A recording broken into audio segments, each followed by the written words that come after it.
Hey, welcome back to the Frozen Dojo. I'm Red Penguin Ninja, and in this video we're going to be going over the new update to Dead by Daylight for March 2023. If you like seeing these types of videos, I thought I'd give it a try. Go ahead and let me know in the comments. Like and sub, I really would appreciate it. Alright, let's get into it. So yeah, there's a new developer update to Dead by Daylight coming in, I believe, a week or two. Some positives and some negatives, in my opinion. But we will get into that. It is the Tools of Torment mid-chapter update is quickly approaching, so it's time for another developer update. So let's get into it. First and foremost, I think the best thing out of this is the blood web improvements. Who would have thought that too many blood points could ever be a problem? After our progression overhaul last year, many of you found yourself with a hefty amount of blood points. So many, in fact, that finding the time to spend them before your next match could be difficult. We've seen many suggestions for ways to improve the spending process, and rather than picking just one, we've implemented a few fan-favorite ideas. Blood Web Chain. The first new addition is very simple. Select any node and the game will automatically buy anything needed along the way. So, say the blood web at the very end, if you were to click this one, it would go from the middle all the way to it, is basically what that's saying. It's pretty nice. The automatic purchase is the next one. If you're just looking to level up your character quickly and cheaply and don't care what you get, the new center node of the blood web is perfect for you. Selecting this node will automatically purchase items until your current blood web has been completed. So if you just click here, it just shoots off into random directions and buys items for you. The last option is going to be press to buy. Instead of now having to hold it down, you're just going to click it. The new default interaction only requires you to press a node to purchase it instead of having to hold it down. I like this change. I did think it took way too long to spend blood points before, and this is going to be very helpful. The next change is also, I think, a positive, is going to be a visual terror radius on the body. The only problem that I can think to have of this is how visual this is. Is this only visual for us, or is it also visual for the killer? I am not sure. But the terror radius is an integral part of the game, both warning survivors about the approaching killer and activating multiple perks. This can make things difficult for our deaf or hard to hear players since there's no visual representation of the terror radius strength, forcing them to use a perk which work in their terror radius as an alternate. This, of course, not ideal. We'd like everyone to be able to use the perks they'd like and not be forced to use one to have access to a core part of a game. But we have some good news. A visual terror radius option is here.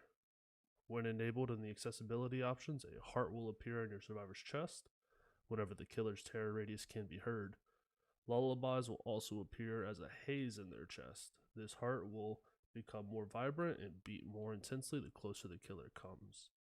If your character is ever off screen, an indicator will appear if the terror radius is heard, signaling that you should look at your character to see the current state of the terror radius visual feedback. For those who may need to hear it, this heart will also be affected by color blindness settings to ensure that it is adequately visible. This option will not provide a competitive advantage compared to the usual audio and will respect any terror radius perks, add-ons, and powers. So I don't know if that is their way of saying no, the killer won't be able to see it. I'm not sure. I don't think it would do that. I'm hoping they wouldn't do that. But yeah, I like this. This is good. So now we have some map updates. 2 Autohaven Wreckers maps, the Blood Lodge and Gas Haven. Blood Lodge can be a bit of a mixed bag depending on how the map generates. There can be plenty of safe pallets near the center or very few, creating either a very safe area or a dead zone. This area also has very few line of sight blockers, which can make it difficult for stealthy killers to sneak up on survivors. Around the edge of the map, on the other hand, features several maze tiles, high walls with a pallet and or window. Clever survivors can combine these tiles to create stronger loops, making them very difficult to catch. To remedy this, we are making significant layout changes to this map. The Blood Lodge itself will now appear closer to the center of the map, breaking up line of sight and separating some of those safer loops. Gas Haven features unique car piles which stretch several tiles long. These special tiles can get in the way of gameplay, however, making it difficult to traverse the map. Chasing a survivor around these walls of cars can also waste a lot of time if they start the chase with a significant lead. Going forward, these car piles will be broken up into smaller single tile chunks. These car piles will also feature potential spawn locations for pallets, helping reduce the potential for dead zones to appear. I mean, that's fine. Maps always need working, and I mean, it's always good to test new things for maps, so I'm not too worried about this. Alright, so it looks like we have some changes to healing. There's no better way to avoid being put on a hook than healing your injuries. Even if the killer is relentless, an extra health state can buy your team more time to work on generators. Having easy access to quick and plentiful heals can cause problems, particularly for highly skilled survivors who can evade the killer for quite some time. An emergency medkit alone can heal the damage done after a long chase in roughly 10 seconds. This doesn't even begin to factor in all sorts of perks and add-ons which can speed up healing even further and grant more heals before your medkit is depleted. For killers, this means that any chase that doesn't end with a hook, even if they manage to damage a survivor, can be completely undone in a matter of seconds. Keeping survivors injured and switching targets are often wise decisions. And with this in mind, we have a few changes in store for healing to make this more practical. First, healing will now take 24 seconds by default, previously 16 seconds. This will make each hit more impactful, ensuring that survivors need to spend longer to heal their wounds. Second, we have rebalanced medkits across the board. All medkits will now have 24 charges by default, allowing one heal before they are depleted. The different rarities of medkits are as follows. The common increases the healing speed by 20% instead of 25. Uncommon increases healing speed by 25 instead of 35. And rare is now 30% instead of 50%. It does not increase the speed you heal yourself. All of this is just healing others. Very rare, the altruistic healing speed is 35 instead of 50. Skill check success zones by 10% instead of 14, and great is now 10% instead of 15. Lastly, we have done a pass on medkit add-ons, bringing those which were overperforming in line with the rest. Add-ons which add more charges to your medkit have also been reviewed with the new healing time in mind, though it is now impossible for a medkit to fully heal a survivor more than twice in a match. All I'm thinking about right now for this change is those 3 gens with the skull merchant, where she just hits and runs, hits and runs, hits and runs. It's going to be impossible. Before it was next to impossible in solo queue, even if you had friends. Now, wow. Alright. Here are some perk updates. Gearhead. First up, Gearhead currently reveals the aura of the next survivor to hit a great skill check after survivor loses a health state. These conditions require quite a bit of work and luck on the killer's part to get value of it. Gearhead will receive a slight rework. When a survivor loses a health state, Gearhead activates for 30 seconds. While active, any survivor who hits a good skill check will have their aura revealed to the killer for 6, 7, or 8 seconds. This also allows Gearhead to provincially provide information multiple times for each hook. Overzealous. Overzealous grants a repair speed bonus when cleansing a totem, and a larger bonus when cleansing a hex totem. Little did we know the skirmishes this would cause between the boon lovers out there. Moving forward, Overzealous will also activate when blessing a totem in addition to cleansing. We've also slightly increased the bonus to 8, 9, 10%. Scourge Hook Pain Resonance. This perk has gradually found its way back into the meta. To address this, we have given Scourge Hook Pain Resonance a slight rework. The perk starts with 4 tokens.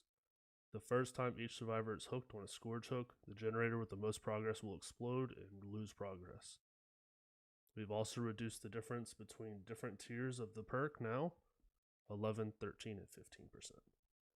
Dead Hard will activate after safely unhooking a survivor. When activated, press the active ability button while injured and running to gain the endurance status effect for half a second. Then become exhausted. Dead Hard will deactivate when it successfully protects the user from damage. Call of Brine. Call of Brine quickly rose in popularity following the meta shakeup last year, granting a large increase in the regression rate of generators. It is not uncommon for a generator to fully regress once a survivor is chased away. To tone down its power, we have reduced the additional regression speed to 115, 120, 125. Similar to Call of Brine, Overcharge saw a similar rise in power over the past year. This perk also increases the regression rate of generators pretty substantially. To bring it in line with other perks, we reduced the maximum regression speed to 130 instead of 200. This would make it take longer for the regression rate to become beneficial. So at the same time, we've increased the starting regression speed to 85% from 75%. Additionally, the penalty for missing the special skill check has been reduced to 2, 3, and 4% instead of 3, 4, and 5%. Boon Circle of Healing. This perk has become the jack of all trades of healing perks. Not only does it allow you and your fellow survivors to heal without a medkit, but it also increases the speed of healing across the board. Going forward, Boon Circle of Healing will no longer allow survivors to heal without a medkit. Instead, it will provide a 40 to 45 to 50% healing speed bonus to healing others. This bonus will not apply to healing done with a medkit. Additionally, the auras of injured survivors with the boon's range will be revealed to all other survivors. Okay, these are just add-on changes. I don't care too much about these. I'm going to leave this in the... Flashlight change. We have removed the ability to burn the Wraith out of his cloak. This would also stun him in the process. Similar to the Wraith, the Nurse could also be burned while blinking. This didn't come up very often since it was very risky and difficult to pull off, but it is also being removed. The Artist, survivors could shine a flashlight at crows to scare them away. This also didn't come into play very often since crows could easily be shooed away without using flashlight charges. The Hag, arguably the most impactful flashlights have been the sole counter to the Hag's phantasm traps. Not only could they reveal the aura of nearby traps, but shining a flashlight at a trap would destroy it. Removing the flashlight effect from the Hag's power is a little trickier, since it would leave survivors with no option but to set off a trap and risk the Hag teleporting to it. To ensure that this doesn't make the Hag too oppressive, we are adding the ability to wipe away a phantasm trap. In order to do so, survivors will need to spot the trap, crouch over it to try avoid setting it off, then perform a several second long action to clear it. While this will allow all survivors to clear traps, it will now be much more difficult and time consuming to do so. Additionally, this prevents a survivor with a flashlight from destroying the Hag's traps mid-chase. So kind of like the Trapper, I mean, that's fine. It says several seconds. Several second long action. I don't know how I feel about that, but I guess we'll see. But if it's like the Trapper, then it's fine. I really hate the way this is done. It doesn't come up very often, but we removed it. It did not come up very often, but we removed it. Why? Like, I think this was dumb. Yeah, I don't know. The rest of it is about the Rift. I don't really care about any of this. I'm gonna leave the link to this website down below. Let me know how you feel about this update, and hopefully Dead by Daylight isn't burying itself here, but I guess we'll see. Have a great day.